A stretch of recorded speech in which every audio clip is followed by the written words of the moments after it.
Parfois dans la vie, tu n'as pas besoin de te battre pour prouver ta valeur. Tu n'as pas besoin de crier, de te justifier ou de riposter à ceux qui te méprisent. Dieu t'a donné une manière supérieure de vaincre, triompher sans combattre. Ce n'est pas une faiblesse, c'est une sagesse.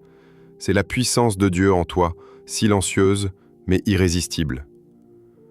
Et quand tu apprends à marcher dans cette dimension, tu n'as plus besoin de forcer les choses. Les portes s'ouvrent d'elles-mêmes. Les ennemis se retirent sans que tu lèves la voix. Et le respect vient, non parce que tu l'as exigé, mais parce que la grâce de Dieu parle pour toi. Le verset qui introduit ce message se trouve dans Exode chapitre 14, verset 14. « L'Éternel combattra pour vous, et vous, gardez le silence. » Tu vois, parfois ton silence en dit plus que 1000 arguments. Quand tu laisses Dieu agir à ta place, il te défend mieux que toi-même. Le respect ne s'impose pas par la force, mais par la paix intérieure, par la présence de Dieu qui habite en toi. Alors reste avec moi jusqu'à la fin, car dans cette vidéo, je vais te partager les attitudes chrétiennes puissantes qui te permettront de triompher sans combattre et d'imposer le respect partout où tu vas. Et avant qu'on commence, si tu crois que ce message va bénir ta vie, abonne-toi dès maintenant, laisse un Amen en commentaire et clique sur J'aime pour soutenir cette œuvre de foi. Écris aussi en commentaire « Seigneur, apprends-moi à triompher sans combattre. » Proverbe chapitre 17, verset 27. « Celui qui retient ses paroles connaît la science, et celui qui a l'esprit calme est un homme intelligent. » Le calme dans le monde d'aujourd'hui est devenu une rareté. Nous vivons dans une époque où tout le monde veut réagir, se défendre, répondre, crier plus fort que les autres. Mais Dieu dit « Celui qui a l'esprit calme est un homme intelligent. » Autrement dit, la paix intérieure est une preuve de maturité spirituelle. Quand tu gardes ton calme, tu montres que tu n'es plus gouverné par tes émotions, mais par le Saint-Esprit. Il y a des gens qui perdent des bénédictions simplement parce qu'ils n'ont pas su se taire au bon moment. Le calme, c'est la puissance silencieuse qui désarme les attaques du diable. Ce n'est pas être passif, c'est être dirigé par une autre force, celle de Dieu. Parce que quand tu choisis de ne pas réagir, tu laisses Dieu agir. Souviens-toi de Jésus devant Pilate. Il avait le pouvoir de répondre, de se défendre, de se justifier, mais il a choisi le silence. Ce silence n'était pas de la faiblesse, c'était de la maîtrise. Il savait que sa victoire ne dépendait pas de ses mots, mais de sa mission. Le monde a méprisé son calme, mais le ciel a célébré sa soumission. Le calme attire le respect. Pourquoi ? Parce que ceux qui restent paisibles au milieu des tempêtes portent une paix que le monde ne comprend pas. Cette paix-là ne vient pas d'une méthode, mais d'une présence, celle du Saint-Esprit. Quand tu apprends à rester calme, même quand tout s'écroule, tu montres que ton ancre est dans Dieu, pas dans les circonstances. Alors quand la tempête se lève, quand les gens te provoquent, quand les injustices t'assaillent, respire. Dis dans ton cœur, « Seigneur, tu tires le gouvernail. » Parce que le calme du croyant est le signe de la confiance dans la souveraineté divine. Quand tout s'agite autour de toi, est-ce que tu cherches à prouver ta force ou choisis-tu de prouver ta foi en gardant ton calme ? Jacques chapitre 1 verset 19. « Sachez-le, mes frères bien-aimés, que tout homme soit prompt à écouter, lent à parler, lent à se mettre en colère. » Il y a des batailles que tu n'as pas besoin de combattre, et il y a des mots que tu n'as pas besoin de dire. La sagesse, c'est savoir quand agir et quand se taire. Le monde d'aujourd'hui est dominé par la réaction. On réagit à un message, à une critique, à une offense. Mais l'homme ou la femme conduit par le Saint-Esprit ne réagit pas, il agit avec discernement. Ce que tu ne contrôles pas à l'extérieur, tu dois apprendre à le contrôler à l'intérieur. Le Saint-Esprit ne t'a pas été donné pour amplifier tes émotions, mais pour les maîtriser. La plupart du temps, le diable ne te fait pas tomber avec une grande tentation. Non, il te pousse simplement à mal réagir. Une mauvaise réponse, un mot de trop, une colère mal gérée, et tu détruis en 1 minute ce que Dieu a mis des années à bâtir. Mais celui qui choisit la sagesse au lieu de la réaction devient un canal de paix, même au cœur du chaos. Regarde Moïse, il a conduit un peuple rebelle, ingrat, difficile. Pourtant Dieu l'appelait l'homme le plus patient sur la terre. Pourquoi? Parce qu'il savait écouter Dieu avant d'écouter ses émotions. Et chaque fois qu'il a laissé la colère prendre le dessus, il a perdu une partie de sa mission. Cela nous enseigne une vérité. Ta réaction peut te voler ta bénédiction. La sagesse n'est pas toujours spectaculaire, mais elle est puissante. Elle te garde, elle te protège, elle te fait gagner sans bruit.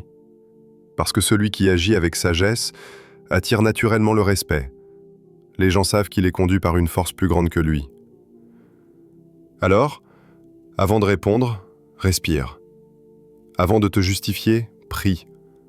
Avant de t'emporter, écoute. Car la sagesse te place toujours au-dessus de la tempête. Quand on t'accuse, quand on te provoque, cherches-tu à avoir raison ou à rester en paix avec Dieu? Romains chapitre 12, verset 19. Ne vous vengez point vous-même, bien-aimés, mais laissez agir la colère de Dieu. Car il est écrit « À moi la vengeance, à moi la rétribution, dit le Seigneur. » Il y a des moments où tu dois simplement poser les armes. Pas parce que tu as perdu, mais parce que tu as compris que ton combat ne t'appartient plus. Le cœur humain veut toujours se justifier, prouver qu'il a raison, répondre à l'injustice. Mais Dieu dit « Laisse-moi faire ». Parce que lorsque c'est Dieu qui défend, personne ne peut contester son jugement. Regarde David. Il avait toutes les raisons de se venger. Saül l'avait trahi, rejeté, humilié et pourchassé sans relâche. Et pourtant, quand il a trouvé Saül endormi dans la caverne, avec son épée à portée de main, David a refusé de le tuer. Il a simplement coupé un pan de son manteau pour prouver qu'il aurait pu le faire. Mais ne l'a pas fait. Ce jour-là, David a gagné une bataille invisible, celle de son cœur. Il a compris que la véritable force n'est pas de riposter, mais de maîtriser sa main quand tu pourrais frapper. Et la fin, tu la connais. C'est David qui a été élevé au trône et Saül qui est tombé sous son propre poids. Parce que Dieu défend toujours ceux qui choisissent la justice plutôt que la vengeance. Quand tu cherches à te défendre toi-même, tu prends la place de Dieu. Mais quand tu t'effaces et que tu dis « Seigneur, je te laisse ma cause », alors le ciel se met en mouvement. Dieu sait comment exposer la vérité, il sait comment confondre les faux témoignages, il sait comment retourner le mal en ta faveur. Ne te bats plus pour prouver ta valeur. Laisse Dieu parler pour toi. Car le respect véritable ne vient pas de la peur ni de la confrontation, mais du témoignage que Dieu donne à ton sujet. Quand tu es incompris, rejeté ou calomnié, peux-tu vraiment faire confiance à Dieu pour te défendre, même quand tu sais que tu as raison? 1 Pierre chapitre 5 verset 6. Humiliez-vous donc sous la puissante main de Dieu, afin qu'il vous élève au temps convenable. L'humilité n'est pas une faiblesse, c'est une force cachée. C'est la capacité de s'abaisser sans perdre sa valeur, d'attendre sans se décourager et de servir sans chercher les applaudissements. L'humilité, c'est comprendre que tout ce que tu es, tout ce que tu possèdes, tout ce que tu réussis, vient de Dieu, pas de toi. Beaucoup veulent être vus, entendus, reconnus. Mais dans le royaume de Dieu, ceux qui se cachent dans sa présence sont ceux qu'il révèle au moment parfait. Tu vois, la fierté pousse à se précipiter, mais l'humilité apprend à attendre le bon temps de Dieu. Et le plus beau, c'est que quand Dieu t'élève, personne ne peut te rabaisser. Regarde Joseph, il a été trahi, vendu, oublié, accusé à tort. Mais à chaque étape, il est resté humble. Il n'a pas cherché à se justifier, ni à se venger de ceux qui lui avaient fait du mal. Il savait que l'humilité attire la faveur de Dieu, et au moment choisi par le Seigneur, Dieu l'a élevé au-dessus de tous, le faisant gouverneur d'un empire étranger. Joseph n'a pas pris le trône par ambition, il y est arrivé par obéissance. C'est là la vraie grandeur, être capable d'être petit devant Dieu, même quand tout le monde t'applaudit, parce que l'humilité garde ton cœur pur, et un cœur pur attire la présence de Dieu. Et où Dieu est présent, le respect s'impose naturellement, sans effort. Alors apprends à marcher doucement, même quand tu pourrais courir. Apprends à parler avec douceur, même quand tu pourrais crier. Et rappelle-toi, ce n'est pas l'humilité qui te garde en bas, c'est Dieu qui te prépare à monter. Souhaites-tu être reconnu par les hommes aujourd'hui, ou être élevé par Dieu au moment parfait qu'il a choisi pour toi? Matthieu chapitre 5 verset 16. Que votre lumière luise ainsi devant les hommes, afin qu'ils voient vos bonnes œuvres et qu'ils glorifient votre Père qui est dans les cieux. Tu n'as pas besoin d'élever la voix pour être respecté. Quand la lumière de Dieu brille en toi, elle parle plus fort que n'importe quel discours. Ta bonté, ton intégrité, ton amour, ta fidélité. Ce sont des armes silencieuses mais puissantes qui imposent le respect sans confrontation. Être lumière, ce n'est pas chercher à être vu, c'est refléter celui qui t'habite. Quand tu marches dans la lumière, tu exposes les ténèbres sans même les affronter. Et tout ce qui voulait te détruire finit par te reconnaître, car la gloire de Dieu en toi devient ton bouclier. Souviens-toi, le monde finit toujours par honorer ceux qui brillent sans orgueil. Sois cette lumière qui éclaire, qui guérit, qui inspire, qui rassure. Laisse ta vie prouver que Dieu habite en toi. Et sans livrer aucun combat, tu triompheras.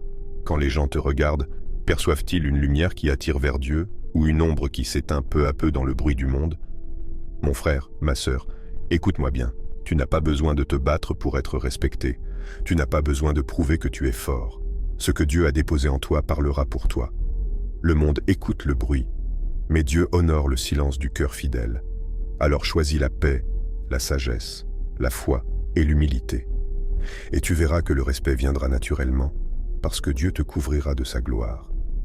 Si ce message a touché ton cœur, écris en commentaire « Seigneur, je choisis de triompher sans combattre ». Et n'oublie pas de t'abonner, de liker cette vidéo et de la partager pour bénir d'autres vies. Reste connecté, car Dieu va t'apprendre à gagner sans te battre et à briller sans te vanter.